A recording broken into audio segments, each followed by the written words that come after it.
Muchas gracias, Antonio. Muchas gracias a los organizadores. Lo primero que quiero enfatizar es que este tema es realmente muy importante y ha sido muy importante, pero creo que en los tiempos actuales que estamos viviendo toma aún más relevancia. Yo voy a compartir mi charla, la dividí en tres componentes. Primero tomo el concepto de crecimiento azul antes de entrar al concepto de economía azul, explicar un poco cuál es el uso que hacemos de los bienes y servicios de los océanos, los impactos que estamos teniendo sobre los océanos y de ahí cómo surge este concepto y enfoque de economía azul. Con mi sesgo pesquero voy a presentar algunos ejemplos de oportunidades de implementación de la economía azul en este contexto y dar algunos ejemplos generales que se han dado en otras áreas. Y voy a cerrar con algunas reflexiones finales. Si podemos pasar a la siguiente, por favor. La economía azul surge, creo que quiero hacer un énfasis en diferenciar crecimiento económico, de desarrollo económico, y en realidad hasta la fecha hemos vivido en un proceso de extracción, un proceso extractivo del uso de ese capital natural que nos ofrecen los océanos. Estos océanos a nivel mundial contribuyen con el 5% del Producto Interno Bruto. Han llegado a aportar, de acuerdo a la OECD, cerca de 1.5 trillones de dólares en el 2010, y de seguir las tendencias que tenemos actualmente, se habla de que esto se duplique para el 2030. Se generan múltiples empleos, se registra la OECD cerca de 31 millones de empleos directos, pero se habla de que esto lo puede uno multiplicar por 10 para poder evaluar los empleos indirectos. Las zonas costeras y marinas han atraído a las poblaciones por siempre. Se espera que para el 2030 casi el 50% de la población esté alrededor de 100 kilómetros a la redonda o cerca de zonas marino-costeras. Todo esto aumenta las presiones sobre los ecosistemas. Es una población creciente y también se ha dado un aumento en la demanda de los productos marinos y costeros, pasando casi duplicándose de los 60 a fechas actuales. Obviamente este consumo es variable por regiones, ¿sí? La siguiente, por favor. El crecimiento económico se ha dado de una manera expansiva en los océanos, que se ha enfocado principalmente en este concepto de economía clásica, de los sistemas de producción que puedan generar la máxima producción al menor costo. Es un proceso que muchas veces ignora las externalidades, es un proceso que no contabiliza los costos de oportunidad, y al tener un océano que tiene una tercera dimensión, no solo nos expandimos horizontalmente, sino también en una dimensión tridimensional, ¿sí? Industrias como gas y petróleo, industrias mineras que se van haciendo expansivas, pero que llegan a ser volátiles porque una vez que los recursos se agoten, simplemente se siguen moviendo. Y el otro problema es que tenemos industrias únicas, industria del turismo, industria de la pesca, industrias que están desarticuladas a pesar de que comparten los espacios y además en muchas ocasiones compiten por estos espacios.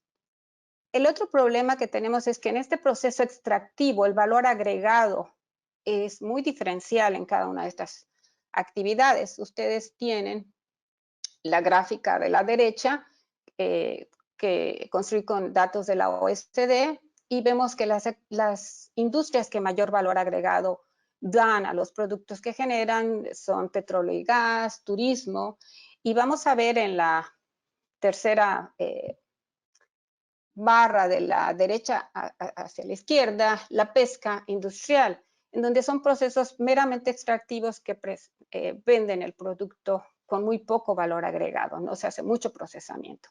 Y quiero resaltar que en estas estadísticas no encontramos la contribución de la producción de pesca artesanal. Entonces, se concentra en las principales actividades industriales. La siguiente, por favor.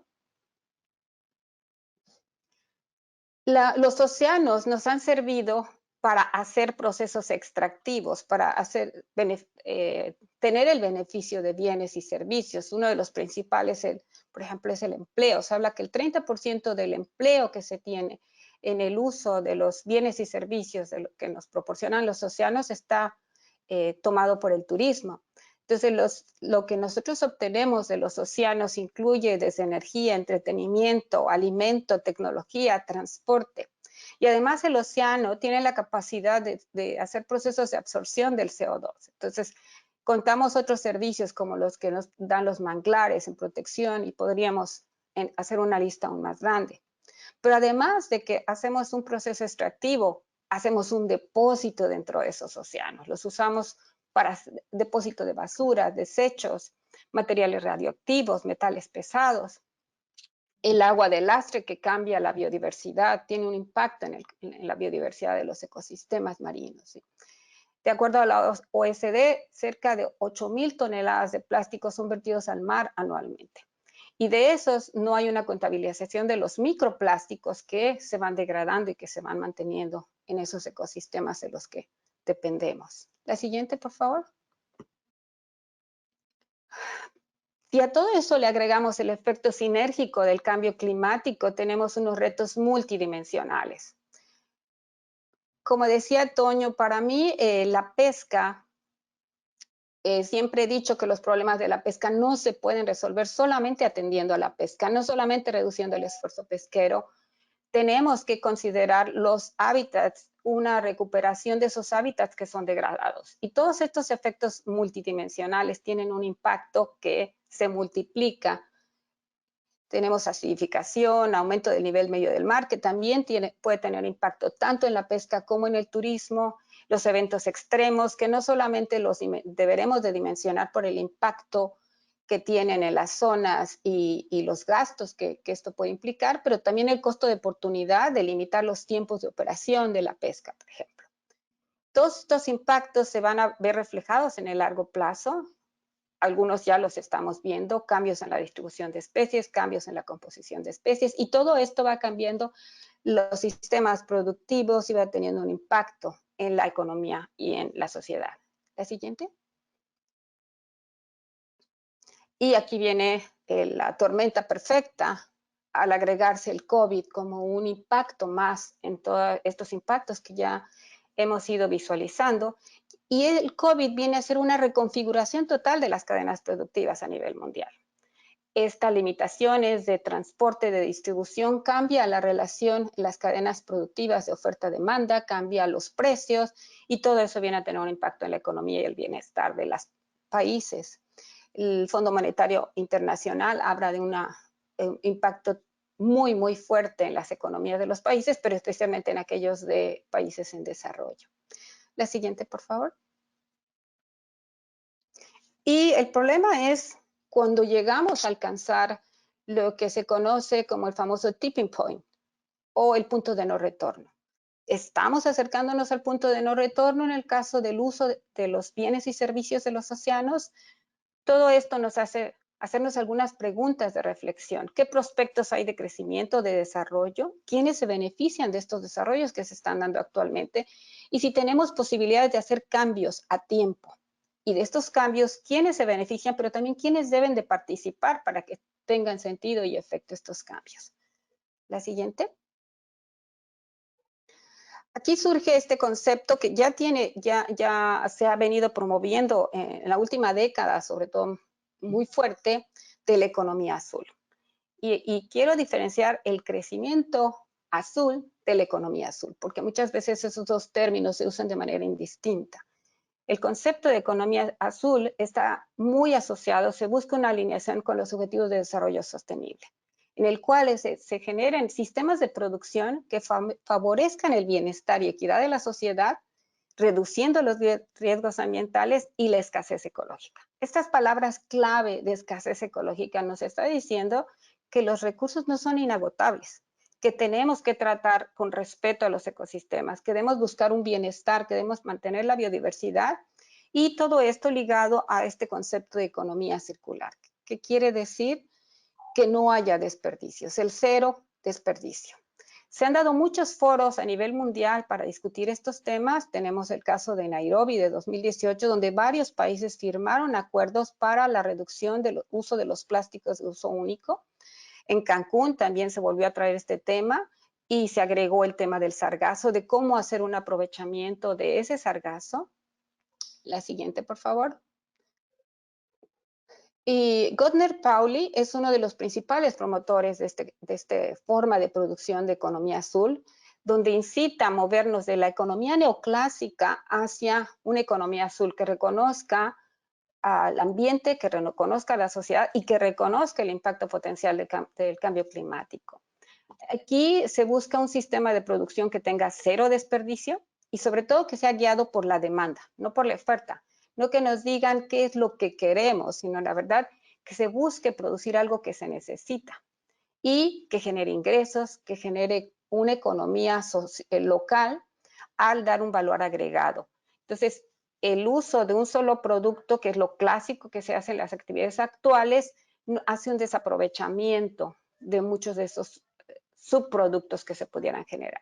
Lo importante también es que estas oportunidades de negocios no tengan un impacto en el ambiente, que sean sostenibles, que generen empleos locales y que sean eficientes para favorecer economías locales.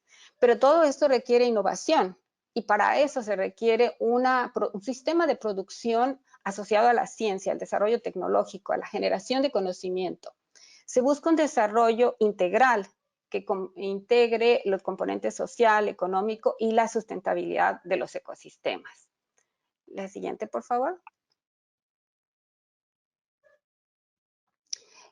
El clásico ejemplo que Gardner nos da es el ejemplo del café, en el que más allá de levantarnos la inspiración todas las mañanas, pueda generar otro tipo de subproducto. Los subproductos del café puedan ser el abono, el sustento para la producción de hongos. La producción de hongos, los desechos se sirvan para hacer una generación de combustibles y en todo eso, cada uno de estos pasos, haya una actividad productiva que genere empleos, que dé valor agregado.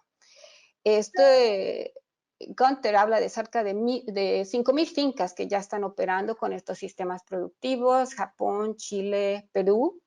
El ejemplo de la cáscara de naranja usada para jabones biodegradables en sustitución de la palma, que se ha estado criticando mucho, lo estaban promoviendo en Argentina.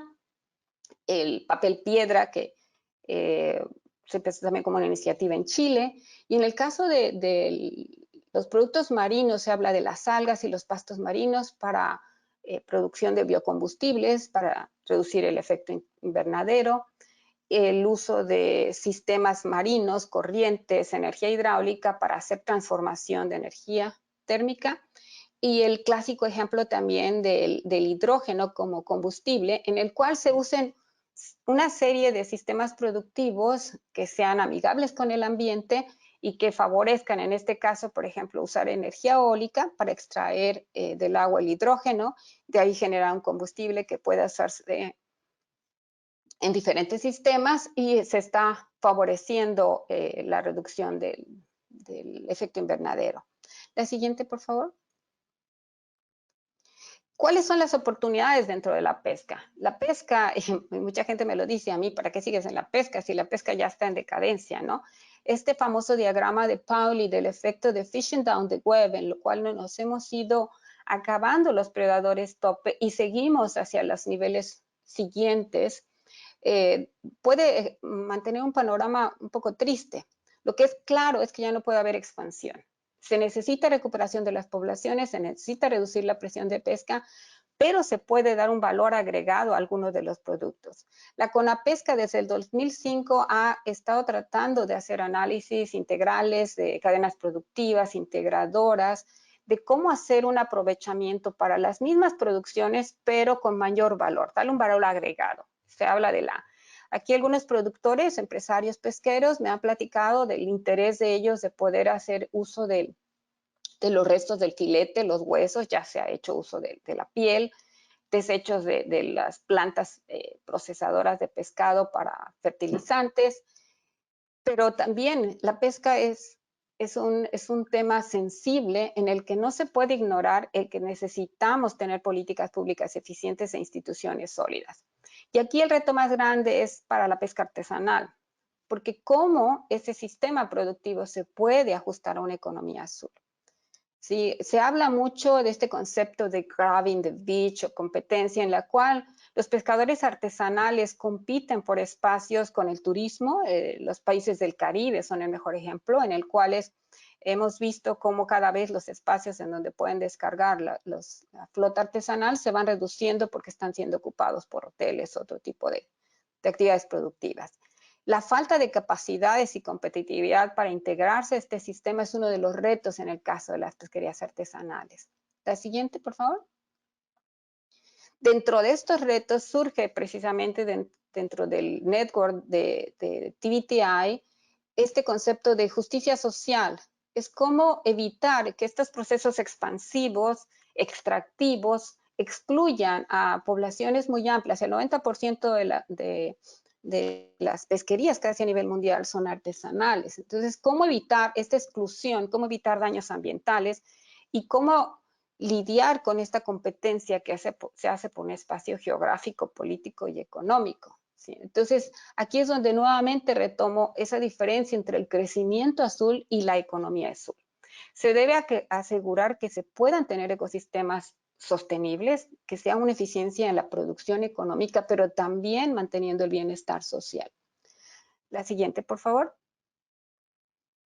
Quiero acotar que TVTI tiene una plataforma en la cual ustedes pueden ver varios casos que se reportan ahí sobre economía azul, un libro electrónico y sobre justicia social, si lo pueden acceder. Creo que los retos y los prospectos son muy amplios. Es importante crear conciencia, tener acciones transparentes y la economía azul parte de que debe haber una demanda. Entonces hay que buscar qué es lo que se necesita, pero también quién invierte en esas necesidades. Entonces no se puede depender solamente del sector público y un sector público que pueda ser cambiante, porque muchos de estos proyectos pueden ser de largo plazo. Tiene que haber intervención del sector privado y se tiene que buscar el evaluar quiénes pagan los costos. Muchos de estos proyectos pueden verse en el largo plazo los beneficios, pero se tiene que buscar la equidad y la justicia social. En la reunión de Cancún, la representante de Indonesia mencionaba que uno de los problemas en todos estos acuerdos, en todos estos foros, es que se firman acuerdos, se hacen promesas, pero si no se cumplen, no hay consecuencias. Tenemos que ver que esas consecuencias nos impactan a todos y que se debe haber una inversión para tener un beneficio socioecológico. La siguiente, por favor. ¿Hay soluciones ante estos retos que tenemos? Yo creo que sí, que tenemos esa capacidad para adaptarnos. Lo importante es si podemos hacer estos cambios a tiempo, que sean acciones que estén acorde con los objetivos de desarrollo sostenible, que tengan en cuenta todos los impactos que están asociados al cambio climático. Para implementar la economía azul se necesitan evaluar y reconocer los contextos locales y regionales. Se necesita innovación, adaptación, participación privada y pública y especialmente una planeación espacial marina. Eso es básico. Eso es algo que está por delante de todo. La colaboración intersectorial ya no se puede trabajar separado. La economía azul nos habla mucho de este concepto de clústeres también, y la creación de capacidades a nivel local, regional y nacional. Tenemos que basarnos en cooperación, en ciencia. Ya se habla de estas áreas de Big Data, inteligencia artificial y de incluso ya como áreas del conocimiento que se están abriendo cada vez más ampliamente. Entonces se debe buscar un balance en las oportunidades dentro de la producción y los beneficios. La siguiente, por favor. Podemos cambiar, sabemos que hay muchos riesgos, muchos factores, sobre todo ambientales, que no podemos modificar. El riesgo está ahí, la incertidumbre ahí está, pero podemos mitigarlos. Aumentamos la información, innovación, inversión y planeación, sobre todo planeación. Necesitamos un cambio de visión, generar procesos cooperativos, colaborativos, coordinación y sobre todo aumentar capacidades. Aumentar capacidades es básico a todos los niveles, en ciencia, en industria, en manejo.